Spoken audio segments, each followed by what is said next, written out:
آج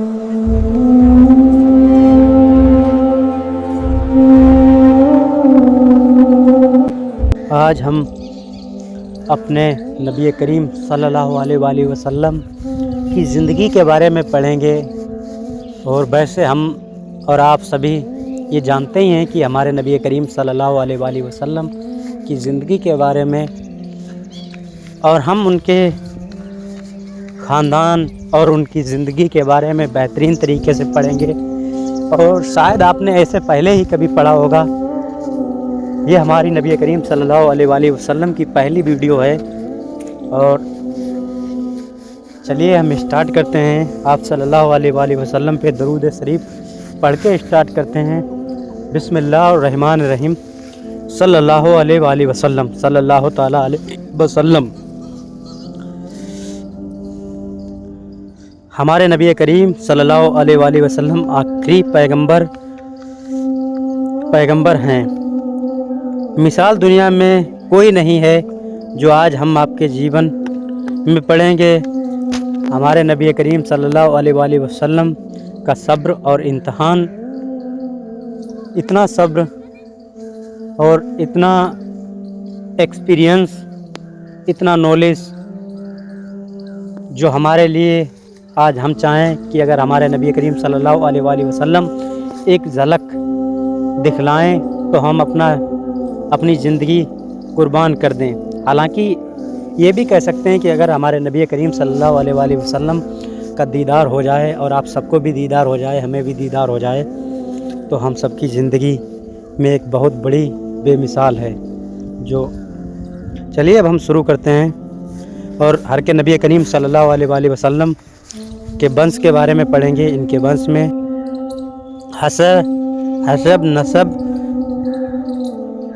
ونش تھا۔ ان کے پتا کی طرف سے محمد رسول اللہ صلی اللہ علیہ وآلہ وسلم بن عبد المطلب بن ہاشم بن عبد منافع بن قصی بن کلاب بن مرہ بن کعب بن لعیب بن غالب بن فہر بن مالک بن نضر بن کنانہ بن زلیخا بن قدرکہ بن الیاس بن معزر بن نزار بن امد بن عدنان بن سیس بن آدم علیہ السلام۔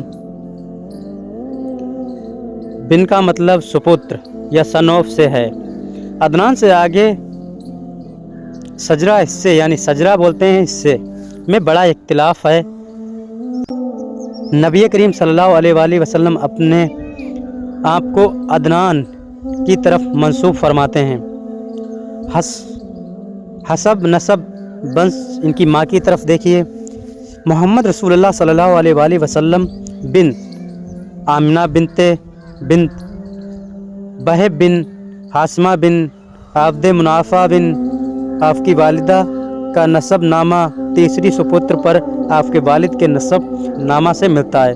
بزرگوں کے نام والد یعنی ان کے پتا کا نام عبداللہ اور والدہ کا نام آمنہ، چاچا کا نام ابو طالب اور چاچی کا نام حالہ، دادا کا نام عبد المطلب، دادی کا نام فاطمہ، نانا کا نام بہب اور نانی کا نام برہ، پردادا کا نام ہاشم اور پردادی کا نام سلمہ۔ ان کی پیدائش، آپ صلی اللہ علیہ وآلہ وسلم کی پیدائش کی تاریخ 12 اپریل 571 عیسوی پیر یعنی سوموار کو بہار کے موسم میں صبح صادق کے وقت سورج نکلنے سے پہلے بیفور سن رائز ہوئی۔ پیدائش ان کی 12 ربیع الاول لکھی ہے۔ دنیا بھر میں یہی مشہور ہے، لیکن اور ان کے مبارک نام، آپ کے دادا کا نام عبد المطلب پیدائش کے ہی دن آپ کو خانہ کعبہ لے گئے اور طواف کرا کر بڑی دعائیں مانگیں۔ 7ویں دن اونٹ کی قربانی کر کے قریش والوں کی دعوت کی اور محمد نام رکھا۔ آپ کی والدہ نے سپنے میں فرشتے کے بتانے کے مطابق احمد نام رکھا۔ ہر شخص کا اصلی نام ایک ہی ہوتا ہے، لیکن یہ آپ کی خاصیت ہے کہ آپ کے 2 اصلی نام ہیں۔ محمد نام کا سورہ